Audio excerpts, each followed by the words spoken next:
Ndichikutambirai zvekare pano paHatirare 263 ndini wenyu Hatirare ichange ndingokuvigirai manews updates ezvinhu zviri kuitika munyika yedu yeZimbabwe. Uchangotanga kuona this video ndinokumbura uise like pa this video, usubscribe utina on the notification bell. Wakasubscribe uchabatsirikana nema updates hama mudikani.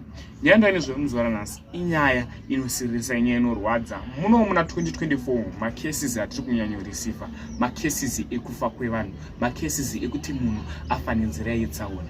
Ndinokumburawo zvinofuka kumessage chii chakonzeresa. Vamwe vari kuti inyaya dzeroad, vamwe vari kuti madriver edu ndiwo atinoblema nekuti anenge achimhanya anotomhanyira muleni reisiri rake kana zvida kuovertake. Zvisinei, nyaya ndani nezvayomuzora nhasi inyaya iyo yaitika kunonzi paGunpowder Ngezi muna Harare Masvingo, ndokwaitikira nyaya iyi. Zviri kunzi kombi yabheuka. After yabheuka pakuvara vanhu vanosvika ivo 11. Pakuvara vanhu vanosvika ivo 11 pafa umwe mwana ane 3 months. Uyo abuda nepahwindo, kombi payanga ichibheuka abuda nepahwindo achinosvika achifira ipapo.